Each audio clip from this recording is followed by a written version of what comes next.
Está começando mais um Contraponto, um tema, ataques ao STF, 2 pontos de vista do professor Edilson Gracioli, cientista político. Bom dia, professor Edilson, prazer em tê-lo conosco. Bom dia, Márcio, bom dia, Francisco, bom dia, ouvintes da Rádio Universitária. De fato, um tema candente na cena política momentânea e vamos ao debate. Participa conosco também o professor Francisco Ilídio Ferreira Rocha, doutor em Direito Penal da UniAraxá. Bom dia, prazer em tê-lo conosco, professor Francisco. É sempre uma satisfação muito grande estar num programa que dá oportunidade para debates tão interessantes. Uma boa tarde para todos, né, nós que estamos participando, e principalmente para a audiência. Vamos ficar informados para a gente ter opiniões melhores. Na noite do sábado, dia 13 de junho, uma bateria de fogos foi acionada, tendo direcionamento do STF, Supremo Tribunal Federal. Felizmente ninguém foi atingido, nem o prédio danificado, e na segunda-feira, dia 15, a Polícia Federal cumpriu 6 mandatos de prisão contra líderes do movimento conhecido como 300 do Brasil, entre eles a militante de direita Sarah Winter. Ao pedir as prisões, a PGR, Procuradoria-Geral da República, argumentou que Sarah Winter e os demais militantes continuavam organizando e captando recursos financeiros para ações que se enquadravam na Lei de Segurança Nacional, como atentar contra a integridade física dos chefes dos poderes da República. E desde o fim de maio, Sarah Winter vinha fazendo provocações a Alexandre de Moraes. Em redes sociais, ela disse que levantaria informações sobre o ministro, que procuraria pessoas próximas a ele e que descobriria detalhes sobre a vida do integrante do STF. Aspas, nunca mais vai ter paz na sua vida, fecha aspas, disse ela a respeito do ministro. Principal organizadora do acampamento na esplanada dos ministérios, Winter admite que muitos dos integrantes do grupo andam armados. E no fim de maio, Winter foi alvo de busca e apreensão em outra operação da Polícia Federal determinada pelo Supremo. Mas, naquela ocasião, o procedimento fazia parte do inquérito das fake news. Poucos dias depois, no dia 31 de maio, o Grupo dos 300 do Brasil realizou um protesto com tochas e máscaras em frente ao prédio do Supremo Tribunal Federal. As prisões de Winter e dos outros 5 militantes aconteceram no âmbito do chamado Inquérito das Manifestações Antidemocráticas, uma investigação que foi pedida pelo Procurador-Geral da República, Augusto Aras, no dia 20 de abril, para investigar pessoas que passaram a organizar manifestações contra o regime de democracia representativa em vigor no país. Contraponto, o professor Edilson Gracioli. Bom, eu vou, nessa primeira intervenção, abordar o aspecto político e sociológico dessa onda de constituição de milícias e de grupos claramente neofascistas quanto à inspiração, métodos e objetivos. Se nós nos lembrarmos, um dos filhos do presidente, Eduardo Bolsonaro, disse, ainda na campanha, que bastaria um soldado e um tenente, um cabo para fechar o STF. Isso daí pareceu na época, não, isso é brincadeira, é retórica. Não. Há de fato uma onda de grupos com essa pretensão, com esses métodos, com essa perspectiva. Não nos esqueçamos do que o ainda ministro da Educação, Abraham Weintraub, disse na reunião ministerial quanto a prender esses vagabundos, a expressão é dele, de maneira que Sarah Winter expressa, até como reconfessa, uma vez que diz que porta armas, né? Há uma crescente na organização de grupos paramilitares, a revelia da legislação, que atacam de fato com pretensões ditatoriais os outros poderes constituídos, a liberdade de imprensa, a possibilidade da expressão cultural. Há um desejo de exterminação da esquerda, né, e aí com destaque para os comunistas. São manifestações evidentes do modo de operar fascista. Não é verdade que o fascismo se definiria fundamentalmente por eugenia ou pela afirmação de uma supremacia de uma nação sobre outras. E isso esteve presente desde o começo na versão alemã do fascismo, o nazismo. Mas o fascismo se caracteriza por outros traços, e esses que marcam esses grupos, e esse 300 pelo Brasil, é uma expressão cabal disso, e eu tenho a séria convicção de que sem que medidas legais, fortes, em defesa do Estado Democrático de Direito sejam tomadas, nós caminharemos para uma situação muito delicada. Contraponto, professor Francisco Ilídio. Novamente, né, muito boa tarde. Infelizmente estamos aqui reunidos para tratar de assuntos tão graves. Eu concordo com o professor que nós estamos tendo aí uma ascensão de movimentos extremistas no Brasil. Nós temos uma retórica extremista. É difícil a gente dizer o que surge primeiro, né, se o movimento ou a retórica. O certo é que elas se retroalimentam. E nós estamos nesse momento de polarização que nós estamos vendo, aliás, vimos muito bem nas últimas eleições presidenciais. Nós temos que isso está saindo do discurso inflamado e está começando a entrar no âmbito do ilícito. Nós temos que reconhecer, sim, o valor da liberdade de expressão. Eu, como um liberal clássico, eu acredito que a liberdade de expressão das mais fundamentais liberdades que uma pessoa tem, mas o que nós estamos vendo são discursos que estão indo para um rumo criminoso, né? Nós temos calúnia através de uma campanha maciça, e a gente sabe, financiada por dinheiro, sabe-se lá de onde, né? Eu também não vou ser leviano de fazer acusações sem prova, mas existem algumas suspeitas. Nós temos uma campanha, portanto, de calúnia através de fake news, que é pior, né, do que uma mera mentira. Porque a fake news, ela não é uma mera mentira, é uma mentira que se passa por uma reportagem jornalística, o que através da leitura consegue transmitir uma certa credulidade.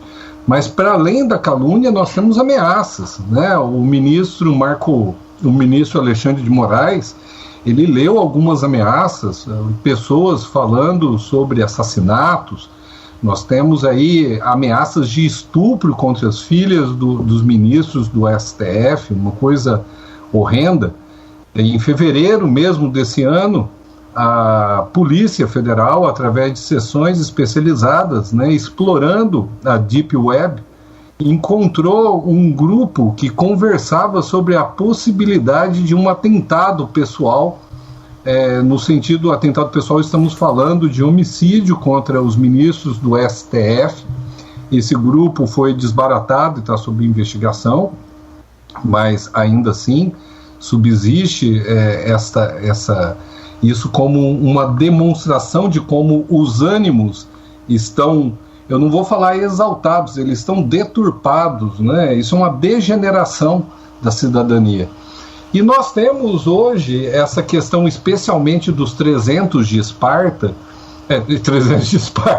os 300 do Brasil, né, que pelas minhas parcas habilidades matemáticas não passam de 30, eles estão fazendo determinadas condutas que não é necessário ser um intérprete primoroso da legislação para perceber que eles se adequam perfeitamente aos dispositivos que constam na Lei de Segurança Nacional.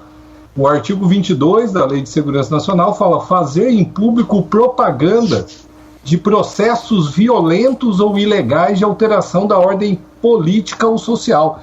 Ora, essa intervenção militar que eles estão pedindo se adequa perfeitamente ao 22. O artigo 23, incitar a subversão da ordem política ou social. Isso também me parece que fica aos olhos vistos nos cartazes que eles postam, né? Caluniar os chefes dos poderes, né? E ameaçá-los, isso também vai se enquadrar na Lei de Segurança Nacional. E vamos trazer a participação no contraponto do juiz federal Dr. Flávio da Silva Andrade, juiz vinculado ao Tribunal Regional Federal da Primeira Região e titular da 4ª Vara Federal em Uberlândia. Olá, doutor Flávio. Olá, Márcio Alvarenga. Olá, professores Edilson e Francisco. Nesse inquérito no Supremo, em que se investigam atos antidemocráticos, está em apuração uma série de eventos graves. Há notícias de ameaças de morte aos ministros do Supremo, inclusive a seu presidente, ameaças de morte e de lesão corporal a seus familiares, ameaça de incêndio ao prédio, de incêndio ao plenário. E também se investigam fatos que caracterizariam crimes contra a honra dos ministros, inclusive de seus familiares. E eu gostaria de saber dos debatedores se entendem que ao menos parte desses fatos pode ser enquadrada na Lei de Crimes contra a Segurança Nacional. Muito obrigado, doutor Flávio Andrade. Contraponto, professor Edilson Gracioli. Eu gostaria de, ao responder ao juiz Flávio, apontar para um cientista político que é referência para mim também quanto à análise da presente conjuntura, que é o professor Armando Boito Júnior, da Unicamp. Ele demonstra, em primeiro lugar, que o fascismo ele sempre tem raízes no terreno da sociedade civil. Pode existir uma ideologia fascista junto com um movimento fascista e ainda sem um governo fascista. É o nosso caso. Quer dizer, como que se caracteriza uma ideologia fascista? Né? São alguns pontos muito claros que para mim estão presentes e atentam contra as instituições, a ordem democrática, e por isso que eu estou evocando essa contribuição para responder ao Dr. Flávio. O primeiro elemento é: a esquerda é o inimigo a ser destruído. E atualmente o bolsonarismo inclui nesse campo de esquerda, inclusive autores, Francisco, né? E pessoas que são liberais, que defendem, porque na minha época de estudante, para ser comunista, ser de esquerda, tinha que estudar. Agora não, basta pensar diferente do clã Bolsonaro. Então a primeira característica é essa: a esquerda é o inimigo a ser destruído. A segunda é um culto à violência. A terceira é: as ações são sempre em caráter destrutivo. Não há proposição de nada, há sempre ação destrutiva. Um irracionalismo, né? E no caso presente do Brasil, existe nesse movimento neofascista uma politização das questões raciais, da questão do feminismo e da questão da LGBTfobia. Então, nós estamos, sim, respondendo de maneira bem objetiva, diante de uma ideologia fascista, de um movimento fascista. Não existe ainda o governo fascista, mas a pretensão por parte desses grupos é que se chegue a esse horizonte. E, portanto, estamos diante de uma flagrante pleiade, né, um conjunto muito grande de ações que atentam contra a ordem democrática. E não é verdade, para encerrar, que a liberdade de expressão inclua a apologia à violência, a apologia antidemocrática. Não, a liberdade de expressão não pode permitir que crimes sejam travestidos de liberdade de expressão. Contraponto, professor Francisco.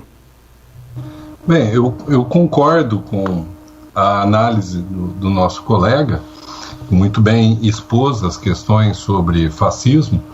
Eu acrescentaria somente que o Brasil, durante muito tempo, e nós temos um país onde nós temos uma certa permissividade que retroalimenta a impunidade.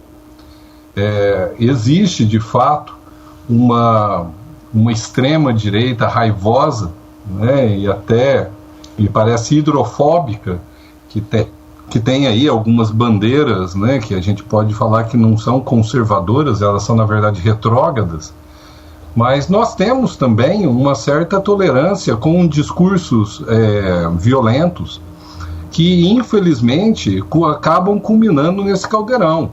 Nós tivemos, por exemplo, nós temos determinados segmentos de partidos que são ditos de esquerda, mas que defendem abertamente revolução armada. E isso, entretanto, nós toleramos. Nós toleramos isso durante muito tempo. Eu acredito que agora nós estamos chegando no momento onde esse discurso violento, né, e a polarização está mostrando que o problema, eu não acredito que chegue a ser entre direita e esquerda. Eu acredito que o problema é a questão de regimes totalitários, de pessoas que defendem modelos totalitários de política. E tratando especificamente do caso dos 300 de Brasília como uma figura de tudo isso que está acontecendo, eu concordo com o juiz em grande medida. Todos os atos que foram reportados são absolutamente inadmissíveis. Nós temos crime de ameaça, tá, contra os filhos, nós temos calúnia através de uma campanha de fake news, isso para mim me parece inconteste. Em relação aos ministros, nós temos o crime de ameaça, mas também nós podemos ter muito bem crime contra a segurança nacional. E esta incitação aberta a um golpe militar, porque afinal de contas não existe isso de intervenção militar constitucional. Isso não existe. Isso é história da carochinha. Tá? Não existe essa ideia de militares como poder moderador. Então, nessa questão, sim, está constituído a questão da Lei de Segurança Nacional, sim. Nós temos aí, como eu falei, só para citar de forma bastante breve, pelo menos o artigo 22 da Lei de Segurança Nacional, o 23 e o 26.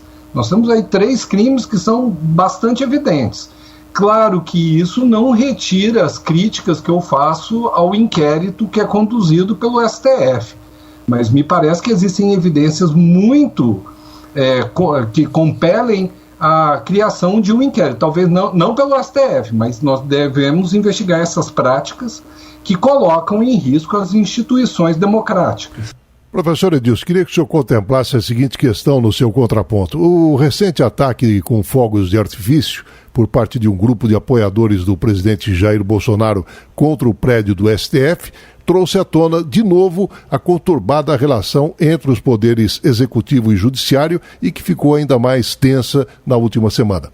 Quando o ministro do STF, Alexandre Moraes, barrou a nomeação de Alexandre Ramagem, delegado e amigo de Bolsonaro, para a Polícia Federal, Bolsonaro disse que, aspas, não engoliu, fecha aspas, a decisão, e disse que Moraes chegou à corte por amizade com o ex-presidente Michel Temer.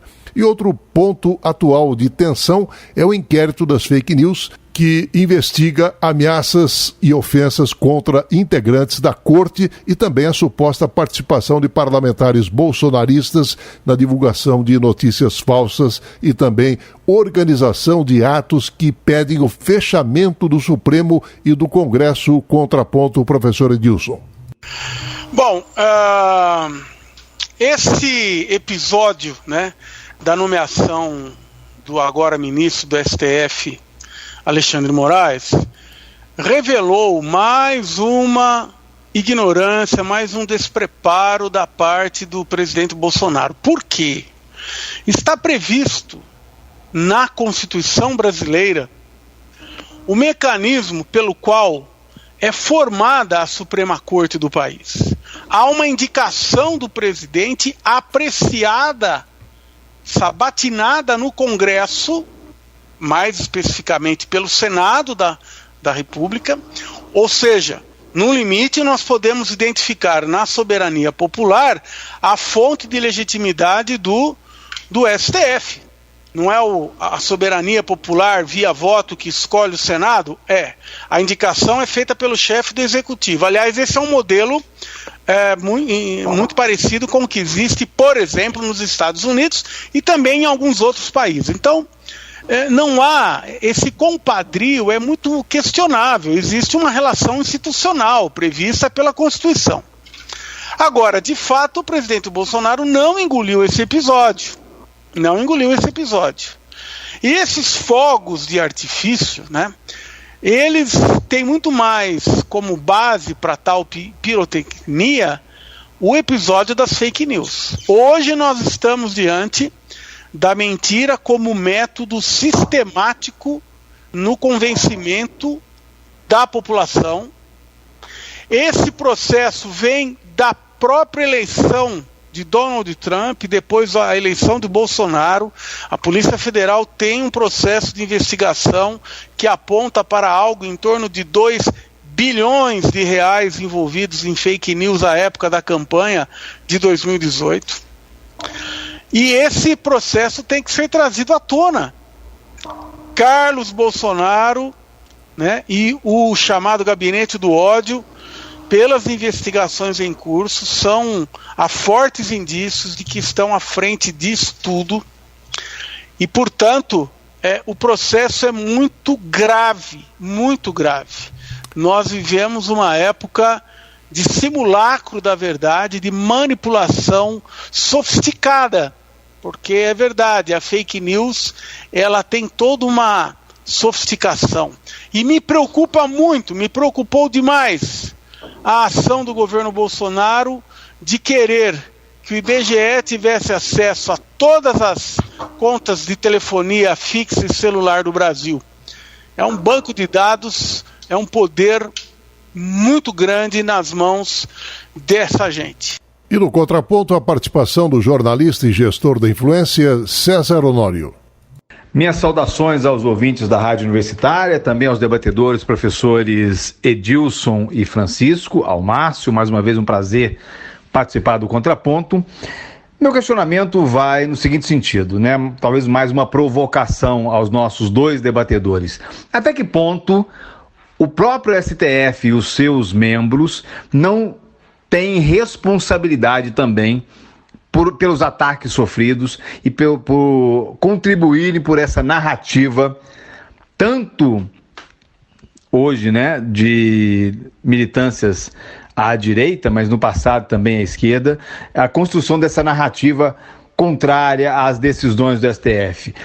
Principalmente as incoerências ou decisões que são tomadas num sentido e depois no sentido contrário, ou mesmo o fato de sempre ser questionado os critérios, né, o sistema de escolha dos ministros, sempre por indicação dos respectivos presidentes, bastando apenas uma aprovação pelo Senado, né?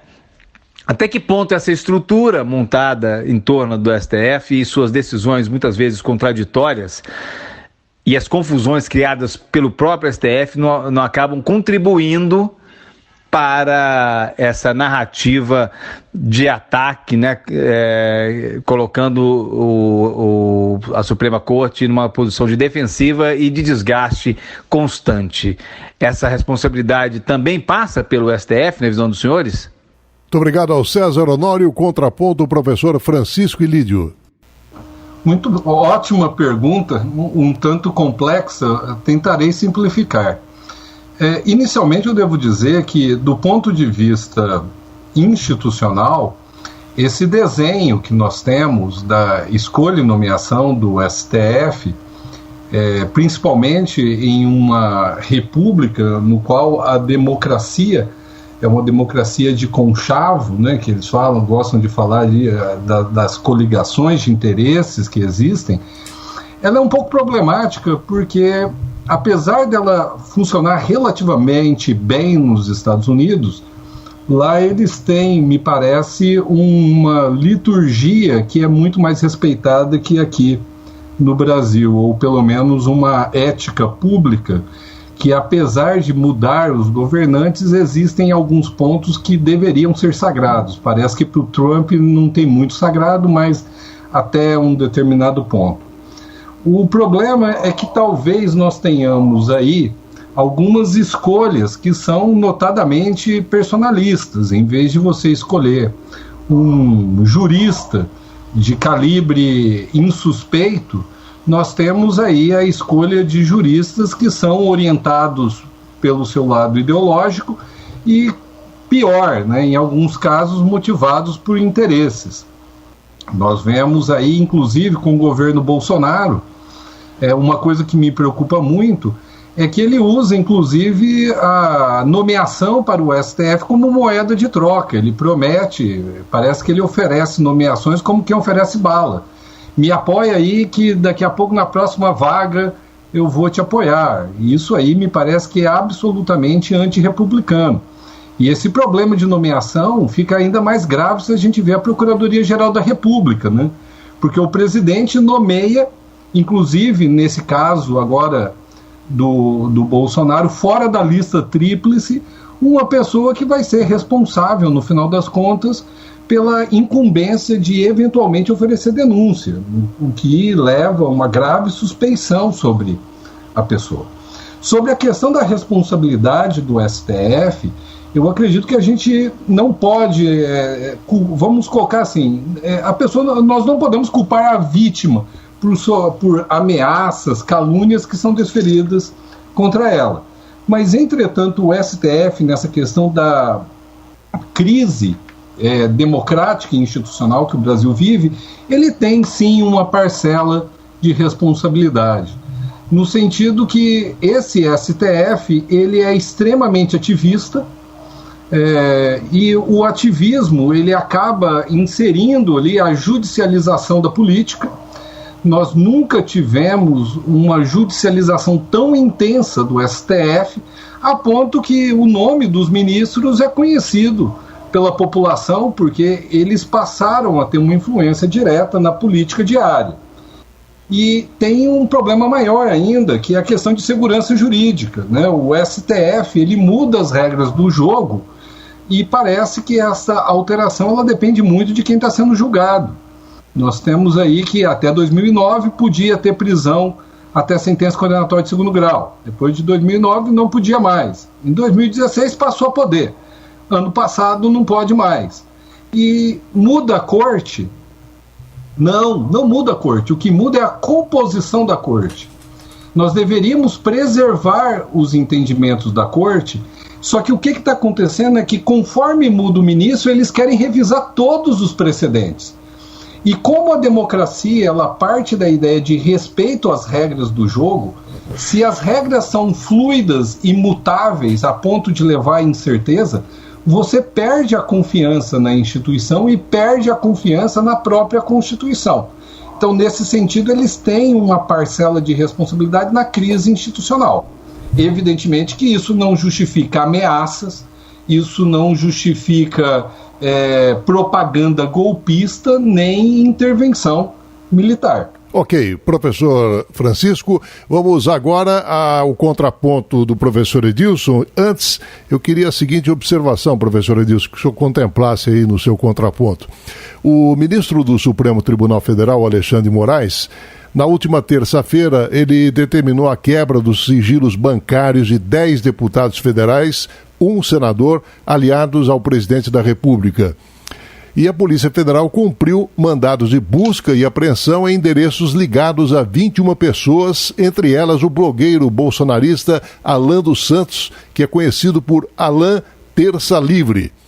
Tanto as buscas quanto a quebra dos sigilos dos parlamentares ocorreram no âmbito do inquérito 4.828 e que apura manifestações contra a democracia e violações da Lei de Segurança Nacional, que é uma norma que foi criada durante a ditadura militar, no período de 1964 a 1985, regime defendido por parte da militância bolsonarista. E, informalmente, esta investigação ela acabou conhecida como Inquérito das Manifestações Antidemocráticas, contraponto professor Edilson. Bom, salvo engano, essa quebra de sigilo foi inclusive solicitada pelo Procurador-Geral da República e autorizada pelo ministro Alexandre de Moraes. Então nós estamos diante de uma quebra de sigilo que, para mim, está respaldada pela legalidade e apresenta justificativas, porque sobre esses agentes públicos e esse elaborador de fake news pairam indícios de envolvimento nesse esquema. Então eu sou totalmente favorável, e isso deixou o presidente da República muito irritado, porque tudo aquilo que coloca em risco a integridade do clã dele, da família com GL do presidente, o deixa muito irritado. Então eu entendo que esse inquérito é procedente, e fizeram muito bem de quebrar, estabelecer a quebra do sigilo bancário. É preciso saber quem anda financiando a afronta à democracia. Mas eu quero, nessa minha resposta, dialogar com a correta observação, né, ou intuição do César. Por que eu estou dizendo isso? Eu tenho uma tese baseada em estudos, mas também até no âmbito pessoal e de pessoas conhecidas. O poder judiciário é o poder que mais tem faltado à República, não é de hoje. Então essa desconfiança quanto ao poder judiciário não é novidade na vida brasileira. A morosidade seletiva com que certas matérias são apreciadas é um claro indicador da base material, objetiva, política para essa desconfiança. O STF deveria ser uma corte constitucional. Ele não deveria julgar aspectos comezinhos, menores, pontuais, e ele não tem se prestado a isso. O professor Francisco lembrou de um aspecto que muitos analistas indicam como o traço principal de eventuais ditaduras no século XXI. A judicialização não apenas da política, mas da vida. A judicialização da vida. Gestores da área da saúde sabem muito bem que muitas vezes o Ministério Público, ameaçando com ações civis públicas, normatiza a gestão da saúde. Então nós estamos diante de uma invasão de competências entre os poderes, né? O problema, professor Francisco, não me parece ser a sistemática de indicação de membros, de integrantes para o STF. E também não me parece que a Corte Suprema Americana tenha assim tanta diferença no rito. A questão é que nós vivemos tempos de toga, há uma ditadura da toga. Mas nesse caso em específico, eu entendo que o STF está inclusive atrasado. Lá atrás, quando as primeiras ameaças, os primeiros balões de ensaio para fechamento do STF, a afronta ao Congresso foram feitos, lá atrás, isso já deveria ter recebido por parte das instituições uma resposta contundente, na linha do que hoje, pelo jeito, se vê. No seu contraponto, professor Francisco Elidio, eu queria que o senhor contemplasse uma questão que será formulada agora pelo empresário Renato Goulart. Bom dia, meu amigo Márcio Alvarenga. Bom dia, senhores debatedores e ouvintes do Contraponto. Gostaria que os senhores debatedores provassem que houve ataque ao STF. O que vi foi uma salva de fogos artificiais, sem danos materiais, sem prejuízos e nem afronta à moral dos integrantes do STF. A instituição é necessária. O que se critica e se pede a substituição são de pessoas que exercem o cargo de ministro sem condições técnicas e morais, aplicando a perseguição política, característica de regimes totalitários, para a ditadura do judiciário. Danos materiais e danos morais foram causados em Curitiba por terroristas destruindo o centro da cidade. O mesmo tem feito há mais tempo pelo MST e não teve a atenção do STF, só porque não servia provas contra o presidente da República. As últimas ações dos ministros do STF são inconstitucionais e contra a vontade popular. Eles não podem legislar. Eles devem ser processados por abuso de poder. e os que participam e os apoiam também. Foi assim que eles criaram a legislação e aprovaram esse STF do abuso de poder e passou pela Câmara e o Senado. Os senhores não concordam comigo? Ou o pau que bate em Chico não bate em Francisco? Quem são esses homens? São os deuses? Não podem ser assim.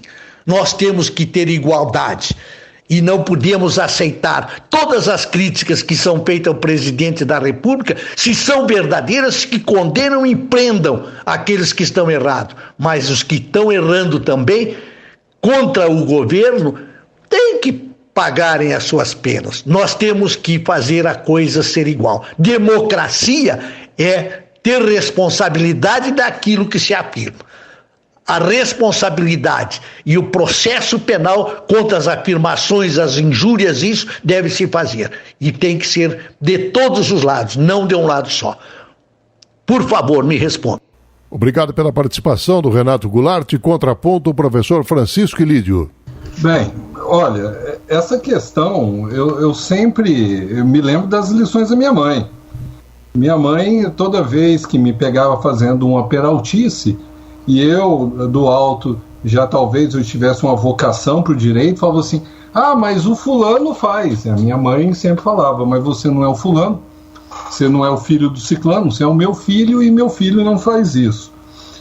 Primeiro, eu não acredito que a gente pode ficar defendendo a ilegalidade de alguém falando que uma outra pessoa praticou uma ilegalidade parecida e não foi punido. Eu concordo que nós temos exemplos num passado relativamente recente de pessoas de outros campos do espectro político que falaram de derrubada violenta do governo, que falam de fechar Congresso, que já falaram de fechar STF, teve já a invasão do STF pelo MST, mas a gente não está analisando isso. Se eles fizeram e não foram punidos, nós temos um duplo erro. O erro dos que fizeram e o erro daqueles que foram lenientes. Analisando o caso hoje, o caso de hoje, aí a situação, ela me parece evidente. O que eu posso dizer é que, com base na lei, existem indícios muito grandes que uma campanha de fake news e uma campanha que patrocina crimes contra a segurança nacional está sendo praticada. A questão dos fogos de artifício é a questão de uma exposição incompleta do evento. Nós temos que inserir esses fogos de artifício junto com todas as mensagens que compõem o cenário narrativo com o que esses fogos foram lançados. Nós temos pessoas lançando fogos, simbolicamente bombardeando o STF, pedindo fechamento e intervenção, e que os militares fechem o STF. Então não é simplesmente festejar e estourar fogos de artifício. Não, é um discurso inflamado, ilegal, nos termos da Lei de Segurança Nacional, incitando a animosidade entre as instituições e a derrubada violenta do governo.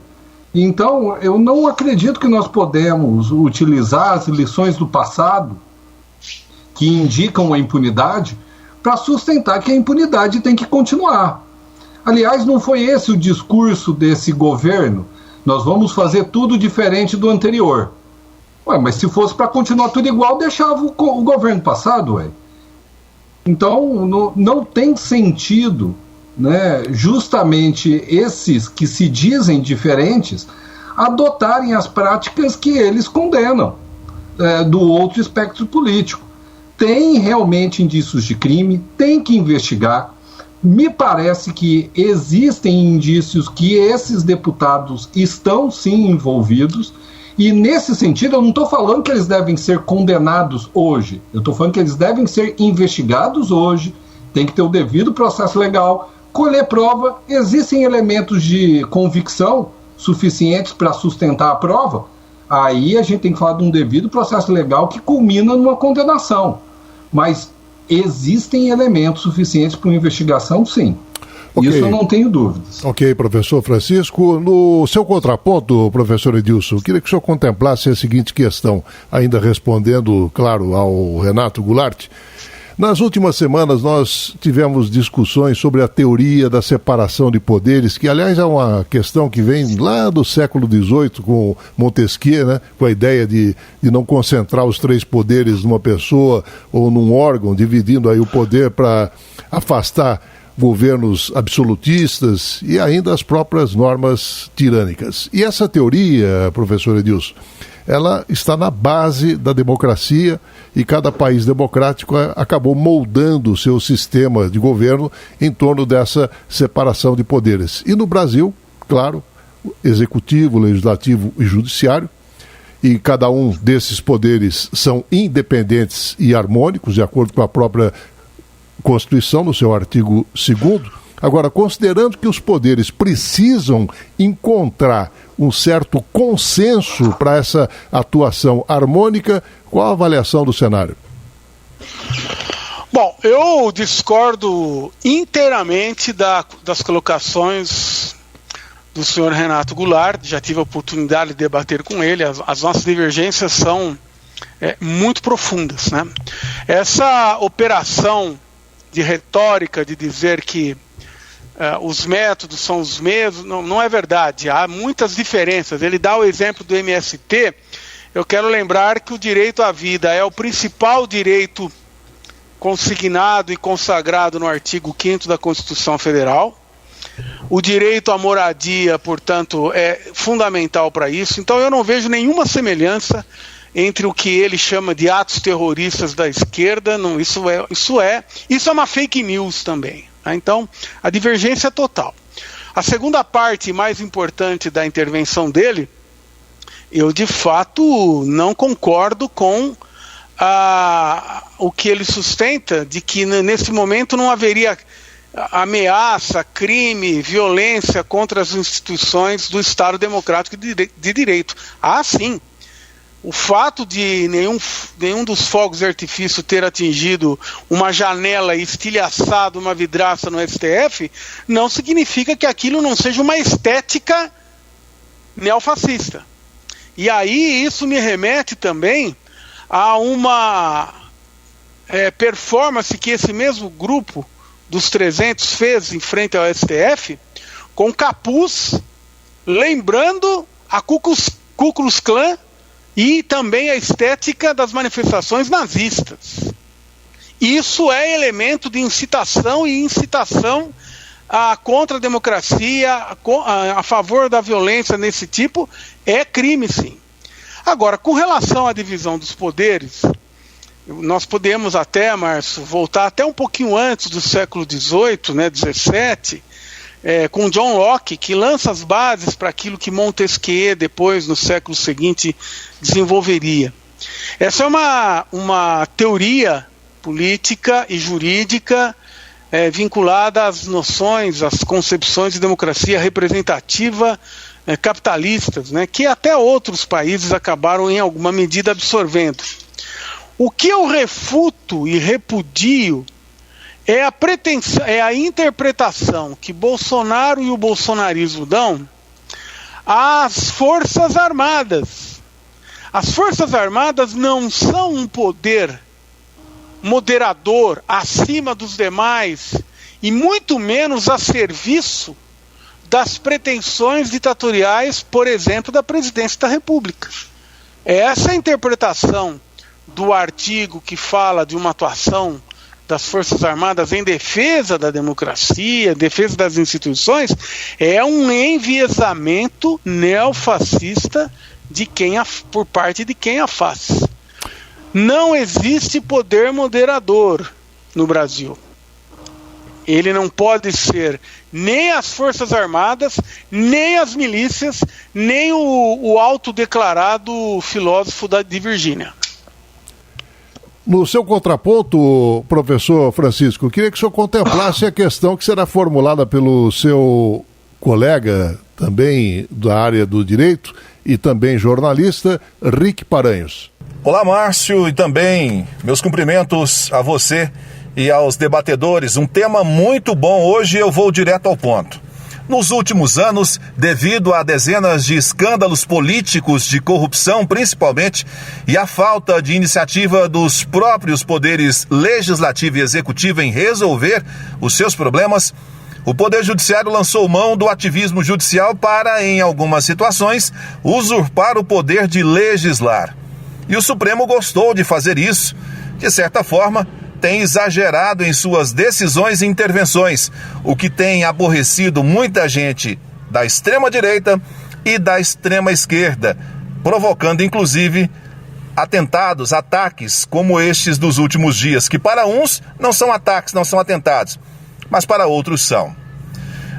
Vou direto então ao ponto, a minha pergunta: como fazer para realinhar os três poderes, cada um em seu pilar democrático? Obrigado. Muito obrigado ao Rick Paranhos. Contraponto, professor Francisco Ilídio.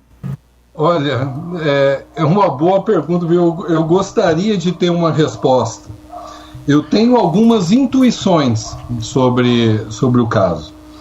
De novo, eu concordo que o STF também, quando ele acusa os outros poderes de uma usurpação ou de um abuso de prerrogativas, ele próprio, ele é um poder que, através do ativismo judicial, ele se embrenha dentro de atribuições que seriam típicas do poder legislativo, o que é uma crítica bastante válida sobre a atuação do STF.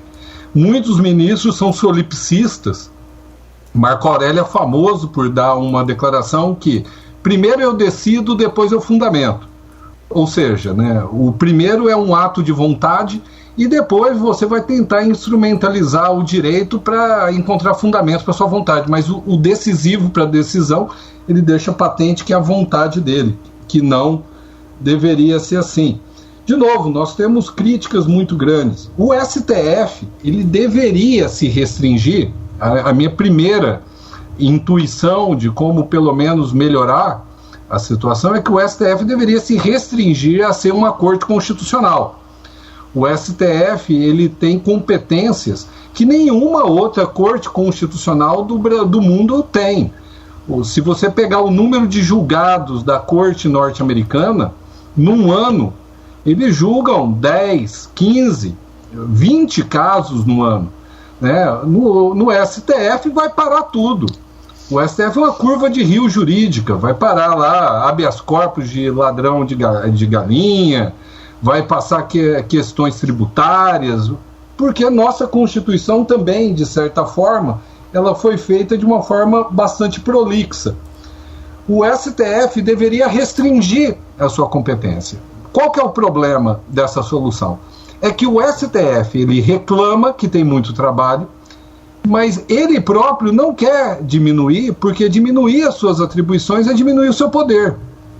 E os ministros, apesar de reclamarem a boca miúda, eles não fazem absolutamente nada para mudar esse cenário. Tá? Nesse sentido, o STF também usurpa as suas atribuições. O Legislativo é culpado também. É culpado por quê? Porque o STF só está usurpando as competências porque o Legislativo se mostrou absolutamente inerte.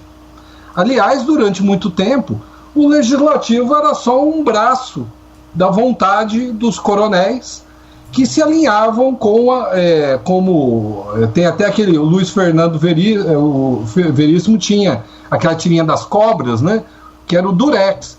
O nosso Congresso era ai governo, sou a favor. E eles eram cooptados e subservientes, né? O Congresso também não fez a sua missão. E eu sou muito preocupado com a questão do poder. Eu sou muito preocupado com todo esse poder que tem o presidente, que preocupa, né, o meu colega debatedor, e é por isso que eu acredito que que o presidente não deveria ter tanto poder. O presidente não deveria ter tanto poder. Porque se eu me assusto quando uma pessoa toma o poder, isso significa que ela tem poder demais. Nós vivemos aqui, o presidente, ele nesse sentido, ele tem o poder de um pequeno ditador com prazo determinado no Brasil. Ok, professor Francisco. No seu contraponto, estamos na reta final, professor Edilson. Na última quarta-feira, o presidente Bolsonaro ele fez a seguinte declaração, aspas, o ocorrido no dia de ontem, que foi justamente a última terça-feira, quebrar sigilo de parlamentar não tem história vista numa democracia, por mais frágil que seja. Está chegando a hora de colocar tudo em seu devido lugar. Não devo nada a ninguém do que eu estou fazendo. Está chegado a hora de acertarmos o Brasil no rumo da prosperidade e todos entenderem o que é democracia. Só um detalhe, o presidente se esqueceu que o sigilo quebrado também por parte do ex-presidente Michel Temer, do ex-presidente do Senado Renan Calheiros e do ex-presidente da Câmara Eduardo Cunha. Contraponto, professor Edilson. O presidente Jair Bolsonaro, ele é um despreparado sob todos os pontos de vista. Não tem por onde se salvar, né? Você já deu demonstração aí, dados concretos. Outros parlamentares na história do Brasil tiveram sigilo bancário quebrado, portanto não procede o que ele falou. Mas essa fala dele é uma senha. Ele tenta mobilizar a sua base social de apoio e ele pensa que as Forças Armadas estão alinhadas com ele. Eu diria que os que estão na ativa não têm demonstrado esse alinhamento. Isso está muito longe de ser verdade. A observação do Rick Paranhos, mando aqui para ele um grande abraço, é procedente. É procedente. Quer dizer, o ativismo do Judiciário e do Ministério Público são nocivos à vida democrática, é verdade. Mas isso se dá também porque as instâncias abaixo da Suprema Corte são morosas, são ineficientes, são caras, jogam o país numa insegurança jurídica. O TSE, por exemplo, ele fica normatizando o processo eleitoral a cada eleição. Isso deveria ser prerrogativa do Legislativo, que também tem a sua parcela de responsabilidade. E para encerrar, um exemplo disso que eu estou dizendo. A CLT, ela data do início da década de 1940. E lá se fala que o salário mínimo teria que ser complementado, teria que ser normatizado posteriormente. Até hoje isso não se fez. Onde está o Legislativo? E eu tenho a impressão que, do ponto de vista do arranjo institucional, nós temos que caminhar para o parlamentarismo e para o fortalecimento do sistema partidário. O eleitor tem que saber que na hora que ele vota, ele não está dando voto para a pessoa, não, para o nome. Ele está dando voto para uma dimensão programática, ideológica, para um agrupamento que se chama partido. E no parlamentarismo, a chefia de governo adviria do parlamento. Haveria uma maior possibilidade de responsabilização, né? Mas esse é um tema para um outro momento. Minuto final com o professor Francisco Ilídio. Eu concordo com o nosso amigo o debatedor. Eu acredito que falta responsabilidade. Cargos vitalícios, eu acredito também no STF, eles são um convite à irresponsabilidade. Nós deveríamos ter mandatos, seria mais adequado no STF que tivéssemos mandato.